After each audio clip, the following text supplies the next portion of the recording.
How's everyone doing? Good to see you all.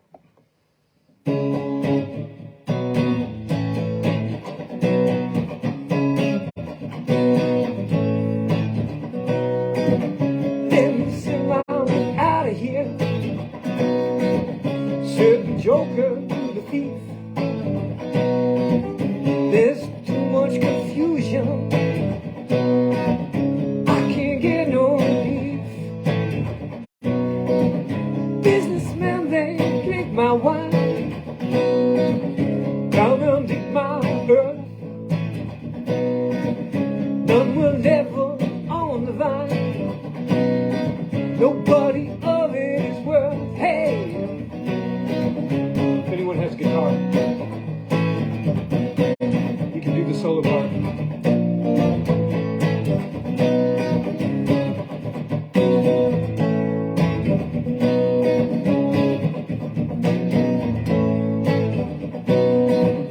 No reason to get excited. TV kindly spoke. There are many here among us who feel that life is but a joke. But you and I, we've been through that. This is not our fate. So let us not talk falsely now. I was getting late. Solo.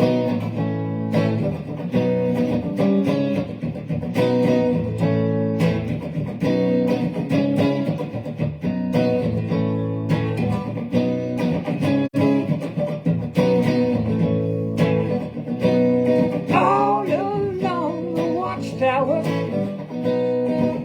princes kept their view, while all the women came and went, bare feet servants too.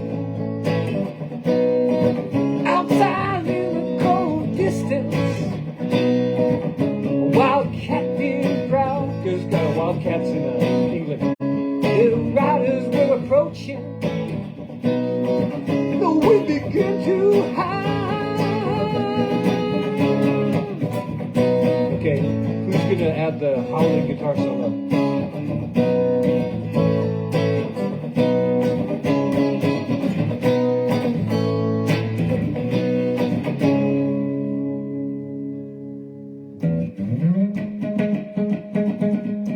All along the Watchtower. So, here's the outro. Not very convincing, huh?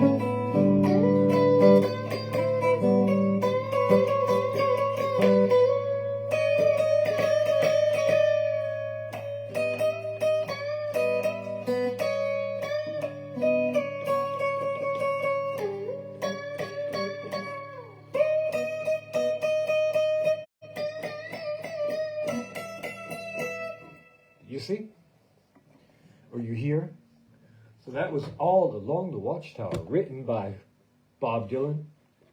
It was written in 1967. It was on the album called John Wesley Harding, the album was named after some Wild West figure, some Wild West outlaw.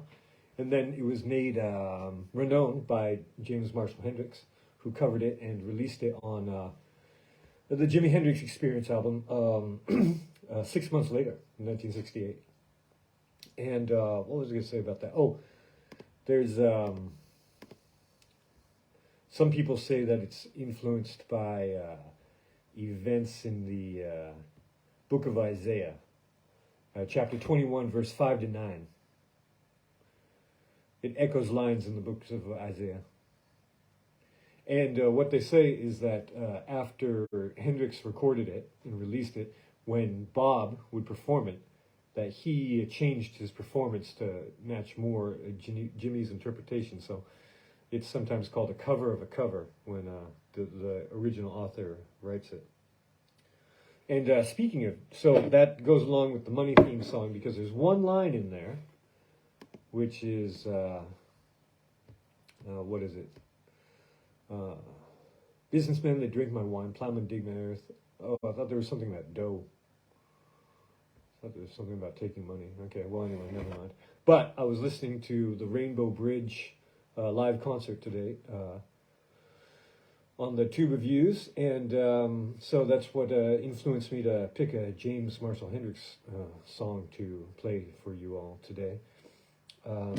It's amazing the image quality of this concert. It's got to be like 1970 or something like that, but the images are so great. And whereas today, like even on this one, I think there's going to be some pixelization and just the color's a little bit fad, as I like to say. Speaking of the things musical, I was talking about Nick Mason's coin string that he fashioned for the beginning of the Pink Floyd song Money, which is again with the money theme.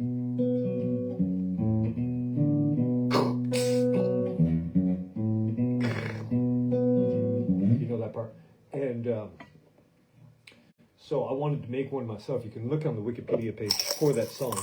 And so I was hunting up, and I found a bunch of cool coins. Let's see if I can bring this a little bit closer. Well, this one, look at that. There's Liz on it. But where's this from? It's from Australia. It's an Aussie coin. Gotta show it to the gram of Instas as well. And this is just a French one. So what, here's a dirty Yank. Georgie Porgy Pie. And a filthy eagle. Scavenger behind. Oh, and here's a funny one. Where's this one from? Anyone know where this one is from? Let's see what it says. I think this is probably British. Can't quite make out the... Yeah, I think this is from Britain. Look at that octagonal. Isn't that sweet? And what else here? We got another Aussie coin with the Queen on the back. Anyone got a Prince Charles coin yet? I think they're putting them on the 50 pence. And so I'm going to drill... What is that, a snake? Oh no, it's a feather, a pheasant of some sort. I'm going to drill a hole in these and make one of those money strings, as Nick Mason did for the Pink Floyd. What is this? Malaysia. Look at that, they put this like lame postmodernist structure on the back. And I guess there's the crescent moon and the sun. Anyway. So these are kind of fun. Well, I'm running out of time. What I wanted to do was give you an art update.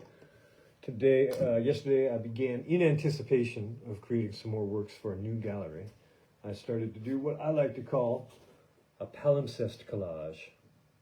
You can see here I've got two layers. I've got some musical partitions and some old book pages from a book called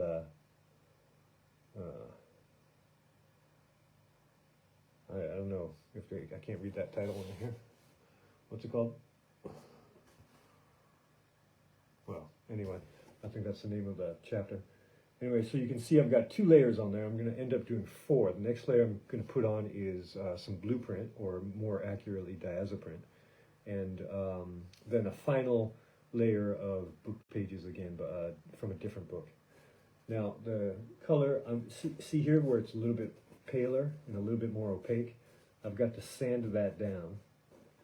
So I've been using a technique where it's all wet, actually. I glue the paper down, let it dry for a bit, and then take a hot, wet sponge, that's what she said, and wear off the paper to reveal that overlapping texture there. And I'm going to make a video which shows all the steps in doing it. So be on the lookout for that. I started filming it today, but with the light situation and the fact that I was at a friend's studio this morning, art studio, that was fun. I didn't have time. I want to film this video with good light. And what was I going to say about that? Oh, palimpsest. Okay, so the definition is a manuscript, typically of papyrus or parchment, that has been written on more than once, with the earlier writing incompletely scraped off or erased and often legible. So this is what I'm dubbing palimpsest collage, because you can kind of see through the different layers. An object or area that has extensive evidence of or layers showing activity or use. One example of a palimpsest is like, have you ever seen those billboards painted on the side of buildings and they just keep painting over them and then the paint wears off and so you can sort of see through and it sort of becomes layers of semi-transparent text and so forth, and imagery, and a parchment or other writing material from which one writing has been erased or rubbed out to make room for another, hence the new writing or manuscript upon such a parchment. So, there you go. Palimpsest collage. Thank you very much. And I think I'm going to do an architectural drawing on this, continuing in the Toit de Paris series. Gotta go. Ciao for now.